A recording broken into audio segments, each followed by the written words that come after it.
नमस्कार साथियों, मैं डॉक्टर सर्वेश कुमार सिंह, आयुर्वेद चिकित्सक, आप सभी का अपने यूट्यूब चैनल आयुर्वेद संजीवन पे हार्दिक स्वागत करता हूं। दोस्तों, अगर आप हमारे चैनल पर पहली बार आए हैं तो आप इस चैनल को सब्सक्राइब कर लें ताकि स्वास्थ्य से संबंधित नई जानकारी आपको मिलती रहे। साथ ही दोस्तों, आप इस वीडियो को पूरा देखें ताकि आपको पूरी जानकारी मिल सके। दोस्तों, आज बहुत ही महत्वपूर्ण विषय के बारे में चर्चा मैं आपसे करने वाला हूँ।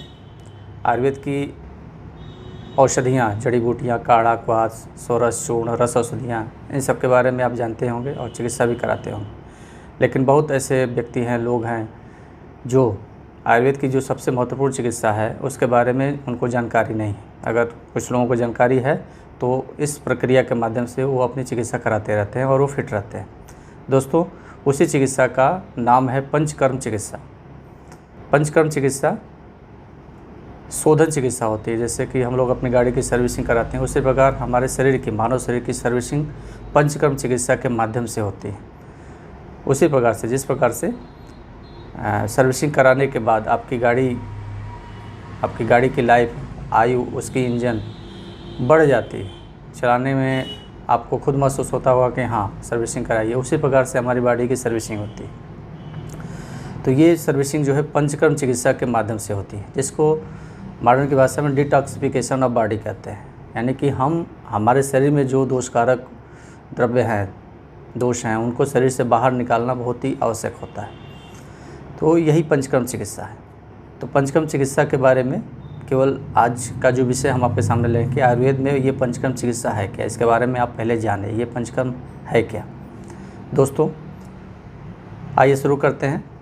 आयुर्वेद चिकित्सा में ये पंचकर्म है क्या, इसके बारे में जानते हैं। दोस्तों, आयुर्वेद में जो पंचकर्म चिकित्सा का महत्व उल्लेख आता है वो बहुत ही सर्वोपरि है। यानी कि सारे चिकित्सा में हर प्रकार के रोगों की चिकित्सा अवस्था में पहले ही संशोधन चिकित्सा यानी कि पंचकर्म चिकित्सा का ही उल्लेख आता है। उसके बाद तब औषधि चिकित्सा आती है, क्योंकि जो औषधि चिकित्सा होती है वो हमारे रोगों का, हमारे रोग के कारणों का, हमारे के शरीर के अंदर ही उसका शमन करती है। लेकिन कुछ ऐसे दोष होते हैं जो उन औषधियों के सेवन करने से उनका पूरी तरह से शमन नहीं हो पाता है और वो रिकरेंस होती है, वो चीज़ें बार बार आती हैं। ऐसी स्थिति में उन दोषों को शरीर से बाहर निकालना ही एकमात्र उपाय होता है, क्योंकि जैसे वो दोष शरीर से बाहर निकल जाते हैं उसी प्रकार से वैसे ही आपका रोग शांत हो जाता है और आप फिट हो जाते हैं।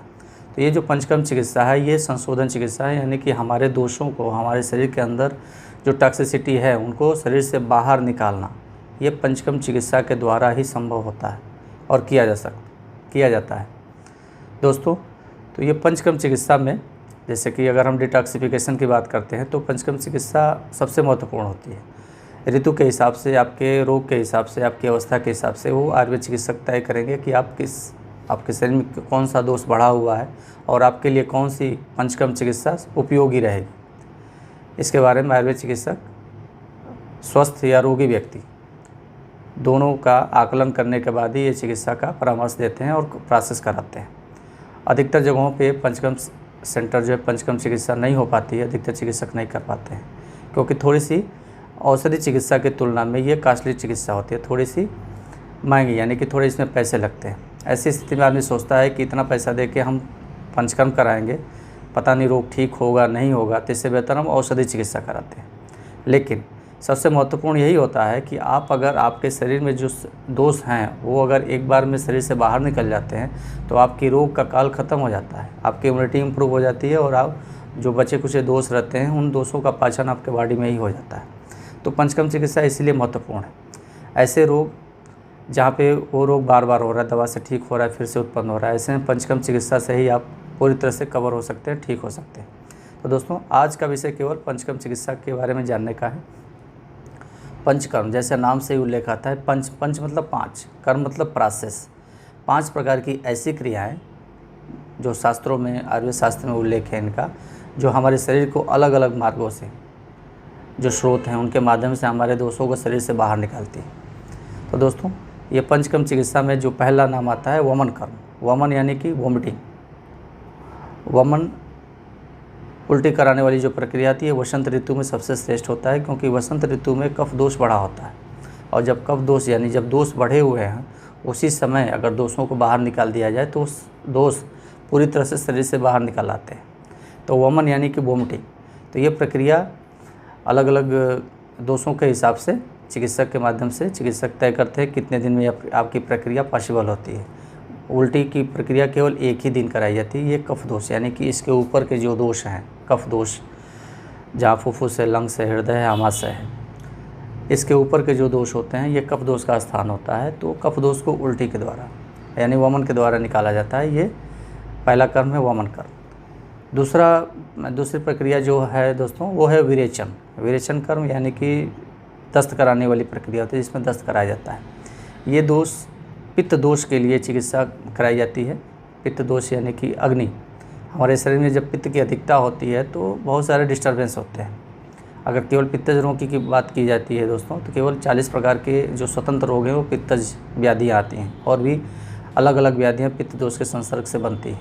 ऐसे में पित्त दोष के निवारण के लिए, पित्त दोष को निकालने के लिए, शरीर से बाहर निकालने के लिए, अग्नि को बाहर निकालने के लिए विरेचन कर्म यानी दस्त की प्रक्रिया कराई जाती है। इसको विरेचन कर्म कहते हैं।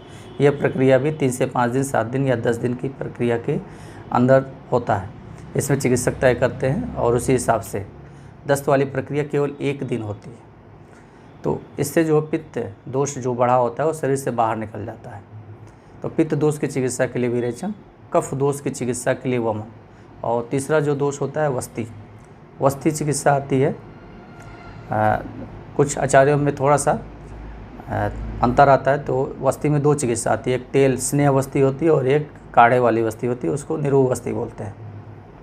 तो आचार्य चरक ने इन दोनों वस्तियों को अलग अलग संज्ञा दिया गया है, लेकिन आचार्य सुश्रुत ने इन दोनों वस्तियों को एक माना है।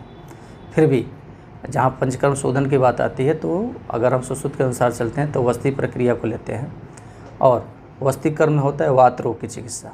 वस्ती जैसे कि मॉडर्न साइंस में, या अगर आपको पेट साफ नहीं हो रहा या कोई प्रक्रिया सर्जिकल प्रोसेस होने जा रहा हो तो एनिमा दिया जाता है पैखाने के रास्ते से, शौच के रास्ते से औषधि दी जाती है।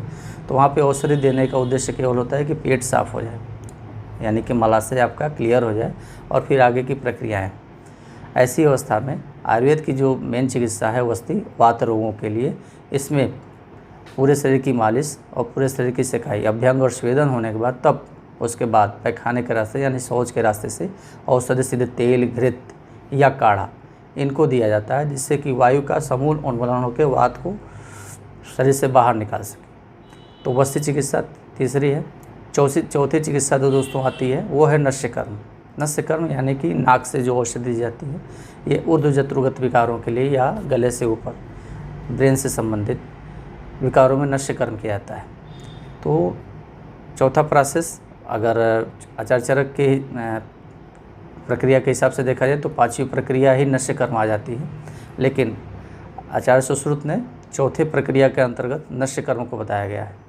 और जो 5वां प्रोसेस होता है दोस्तों वो है रक्त मोक्षण, यानी कि शरीर में रक्त की वृद्धि, यानी कि रक्त दोषजन्य जो व्याधियाँ होती हैं वो अगर ज़्यादा वृद्धि हो गई है, दोषकारक हो गया है रक्त, तो उसमें रक्त मोक्षण कहा जाता है। रक्त मोक्षण यानी कि उस दूषित रक्त को शरीर से बाहर निकालना। उसमें कई प्रकार की प्रक्रिया होती है, सीधे आप डिस्पोजल के माध्यम से वो ब्लड निकाला जाता है, लेकिन सबसे जो बेस्ट रक्त मोक्षण आती है वो है जलौका, यानी कि जलौका यानी कि जो जोंक होती है, आप सभी लोग जानते होंगे, उस जोंक द्वारा उन अशुद्ध रक्त का पान कराया जाता है। ये अलग अलग डिजीज़ के हिसाब से चिकित्सक तय करते हैं कि आपके लिए रक्त मोक्षण उपयोगी है नहीं है, तब ये प्रक्रिया कराई जाती है। रक्त दोष की शांति के लिए, रक्त दोष अगर दूषित हो गया तो उसकी शांति के लिए रक्त मोक्षण कराया जाता है। तो यही जो मेन प्रक्रियाएं हैं शोधन कर्म, यानी कि जो हमारे शरीर की टॉक्सिसिटी को शरीर से बाहर निकालती है, यही मेन पंचकर्मा है। आप इसके बारे में अगर सुने हैं तो अच्छी बात है, और आप अगर समय समय पर इस चिकित्सा का उपयोग करते हैं तो आप लंबे समय तक जीते हैं, फिट रहते हैं और आपकी औसत आयु ऊपर जाती है, आप जल्दी बीमार नहीं पड़ते हैं।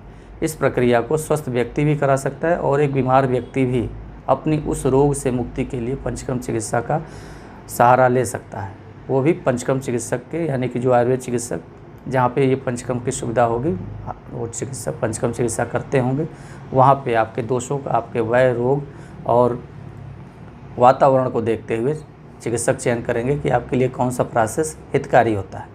तो ये दोस्तों पंचकर्म चिकित्सा है, जो मेन 5 कर्म होते हैं जो शोधन होते हैं, हमारे के शरीर के अंदर के दोषों को शरीर से बाहर निकालते हैं, जो डिटॉक्सिफिकेशन की प्रक्रिया होता है। अगर अंग्रेजी की मॉडर्न की भाषा में लिया जाए तो जितने डेड सेल्स हैं, स्वाभाविक है लाखों करोड़ों हमारे सेल्स बनते हैं, मरते हैं, बिगड़ते हैं। ऐसी स्थिति में दोस्तों जो डेड सेल्स हैं वो शरीर से बाहर निकलते हैं और जो डीएक्टिवेट्स ऊतक होते हैं, टिश्यू होते हैं, वो एक्टिवेट हो जाते हैं। ऐसी स्थिति में हमारे शरीर में रस, रक्त आदि, मांस में अस्थि, मज्जा, शुक्र जो अदर धातु हैं उनका सम्यक पोषण होता है।